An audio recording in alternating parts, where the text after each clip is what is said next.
Exam recruitment পৰীক্ষা graduate teacher আৰু post graduate টিচাৰৰ কাৰণে অনুষ্ঠিত হৈ গৈছে। আমাৰ আছাম ষ্টেট স্কুল এডুকেশ্যন বোৰ্ডে এই পৰীক্ষা পাতিছে, কিন্তু এই পৰীক্ষাৰ লগতে ইয়াৰ সমান্তৰালভাৱে ডকুমেণ্ট ভেৰিফিকেশ্যনো ইয়াত হ'ব। কাৰণ এবাৰ চূড়ান্ত ৰিজাল্ট প্ৰকাশ হোৱাৰ পাছত আমি 1:1 আমি ৰিজাল্ট দিম, অৰ্থাৎ যিমান আমাৰ পদ আছে সিমান সংখ্যক প্ৰাৰ্থীয়েহে পাছ কৰিব। গতিকে ইয়াৰো ফলাফল সোনকালে ওলাব। তাৰপিছত মই সকলোবিলাক শিক্ষক সংগঠনৰ লগত আলাপ আলোচনাত কৰিছোঁ। চৰকাৰে এখন কেবিনেট চাব কমিটি গঠন কৰিছে। গতিকে কেবিনেট চাব কমিটিখনৰ যিমান মেমৰেণ্ডাম মোলৈ আহিছে সকলো মই কেবিনেট চাব কমিটিক দিছোঁ। এতিয়া কেবিনেট চাব কমিটিৰ মিটিংখন বহিলে নাই, আলোচনা কৰিলে নাই, এইটোৰ কথাতকৈ কেবিনেটৰ মন্ত্ৰীসকলে আমাৰ সচিবসকলে প্ৰত্যেকখন মেমৰেণ্ডাম তেওঁলোকে তন্নকৈ পঢ়ি কি কৰিব পৰা যায়, কি পৰামৰ্শ দিব পৰা যায় সেইখিনি চৰ্চা কৰি আছে। আৰু কেবিনেট চাব কমিটিৰ যি ৰিপৰ্ট হ'ব সেইটো কেবিনেটত দাখিল হ'ব, কেবিনেটে সিদ্ধান্ত গ্ৰহণ কৰিব। আমিতো একো সিদ্ধান্ত গ্ৰহণ কৰা নাই, আমিতো একো সিদ্ধান্ত গ্ৰহণ কৰা, আমি বিষয়টো চৰ্চা কৰি আছো, সিদ্ধান্তলৈ আমি যোৱাই নাই। কিন্তু তেওঁলোকে আগতীয়াকৈ যদি শ্ৰুতলিপি দিব বিচাৰে এইটো সিদ্ধান্ত লওক এইটো সিদ্ধান্ত লওক, তেনেকেতো নহয়। তেওঁলোকে কিছু ধৈৰ্য ধৰিব লাগে।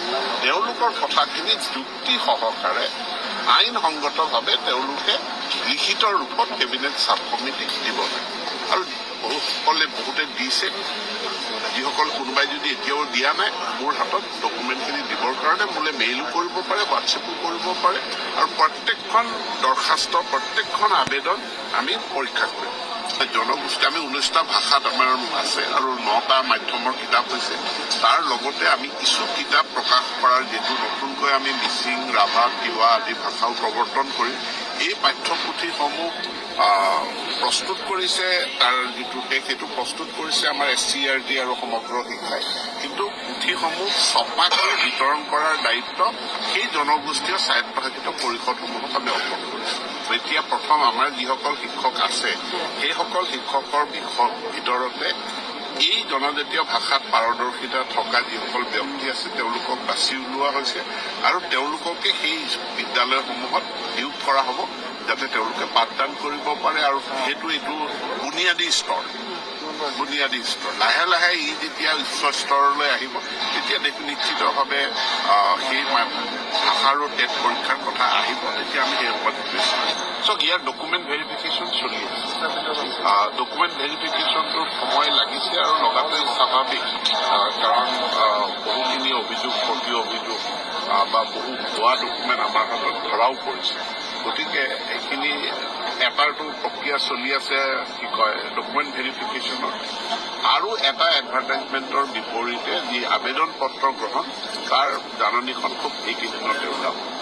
আজি সম্পূৰ্ণ মাংগলিক কাৰ্যসূচীৰে আমাৰ নতুন শিক্ষাবৰ্ষৰ কাৰণে বিনামূলীয়া পাঠ্যপুথিৰ বিতৰণ, ইয়াৰ বাবে কিতাপসমূহ আমাৰ গুদামৰ পৰা ডিছপ্লেচ কৰা আজি আমি শুভাৰম্ভ কৰোঁ। সৰ্বমুঠ 3,41 লাখ কিতাপ আমি অসম চৰকাৰৰ এই বিনামূলীয়া পাঠ্যপুথিৰ ফ্লেগশ্বিপ আঁচনিৰ জৰিয়তে আমি বিতৰণ কৰিম। ইয়াত দুটা কম্পনেণ্ট আছে। এটা শিক্ষাৰ অধিকাৰ আইনৰ অধীনত আমি ক্লাছ 1ৰ পৰা 8 ক্লাছ 1 নহয়, ক শ্ৰেণীৰ পৰা 8লৈকে এই কিতাপসমূহ সমগ্ৰ শিক্ষাৰ অধীনত বিতৰণ কৰা হয়। আৰু আমাৰ 9, 10, 11, 12 এই 4টা শ্ৰেণীৰ কাৰণে কিতাপসমূহ অসম চৰকাৰৰ নিজা যি পুঁজি SOPD শিতানৰ অধীনত সেইখিনি বিতৰণ কৰা হয়। সৰ্বমুঠ এই বছৰ আমাৰ 181 কোটি টকা ইয়াত ব্যয় হৈছে। আৰু আজি আমি 10টা ব্লকলৈ কিতাপ বিতৰণ কৰিছোঁ। কিতাপ বিতৰণৰ ক্ষেত্ৰত ব্লকলৈকে আমাৰ কিতাপবিলাক সুন্দৰভাৱে যায়। ব্লকৰ পৰা বিশেষকৈ অলপ দূৰ দূৰান্তত থকা পাহাৰীয়া অঞ্চল বা চৰ-চাপৰি অঞ্চলত কিতাপ কেতিয়াবা গৈ পাওঁতে পলম হয়, যিহেতু কিতাপসমূহ পৰিবহণ কৰোঁতে তাত এটা খৰচ থাকে, লাষ্ট মাইল খৰচ। তাৰ কাৰণে এইবাৰ সমগ্ৰ শিক্ষা আৰু পাঠ্যপুথি নিগমে বিশেষ ব্যৱস্থা গ্ৰহণ কৰিছে যাতে লাষ্ট মাইল ডেলিভাৰীটো স্মুথ হয়।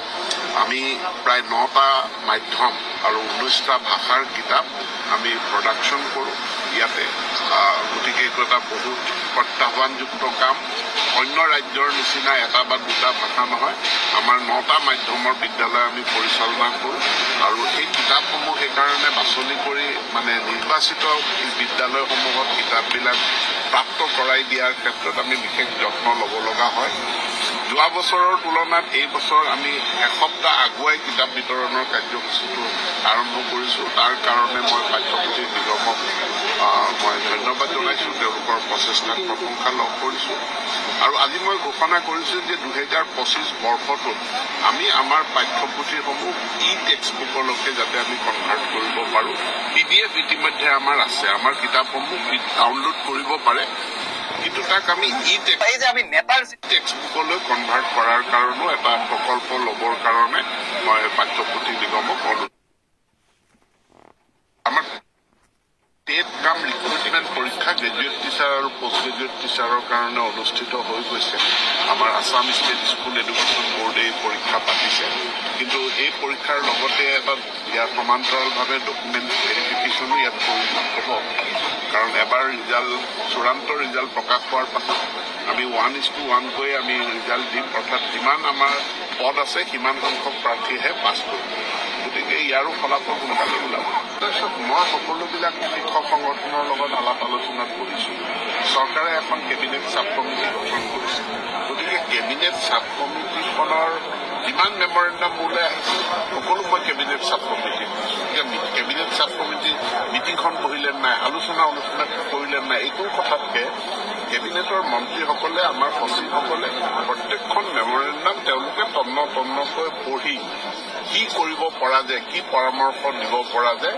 সেইখিনি চৰ্চা কৰি আছে আৰু কেবিনেট চাব কমিটিৰ যি ৰিপৰ্ট হ'ব সেইটো কেবিনেটত দাখিল হ'ব কেবিনেটে সিদ্ধান্ত গ্ৰহণ কৰিব আমিতো একো সিদ্ধান্ত গ্ৰহণ কৰা নাই তেওঁলোকে কৈছে সিদ্ধান্ত নাই আমিতো একো সিদ্ধান্ত গ্ৰহণ কৰা আমি বিষয়টো চৰ্চা কৰি আছো সিদ্ধান্তলৈ আমি যোৱাই নাই কিন্তু তেওঁলোকে আগতীয়াকৈ যদি শ্ৰুতলিপি দিব বিচাৰে এইটো সিদ্ধান্ত লওক তেনেকেতো নহয় তেওঁলোকে কিছু ধৈৰ্য ধৰিব লাগে তেওঁলোকৰ কথাখিনি যুক্তি সহকাৰে আইনসংগতভাৱে তেওঁলোকে লিখিত ৰূপত কেবিনেট চাব কমিটিক দিব লাগে আৰু বহুতে দিছে যিসকল কোনোবাই যদি এতিয়াও দিয়া নাই মোৰ হাতত ডকুমেণ্টখিনি দিবৰ কাৰণে মোলৈ মেইলো কৰিব পাৰে হোৱাটছএপো কৰিব পাৰে আৰু প্ৰত্যেকখন দৰখাস্ত প্ৰত্যেকখন আবেদন আমি পৰীক্ষা কৰিম জনগোষ্ঠী আমি 19টা ভাষাত আমাৰ আছে আৰু 9টা মাধ্যমৰ কিতাপ হৈছে তাৰ লগতে আমি কিছু কিতাপ প্ৰকাশ কৰাৰ যিটো নতুনকৈ আমি মিচিং ৰাভা তিৱা আদি ভাষাও প্ৰৱৰ্তন কৰি এই পাঠ্যপুথিসমূহ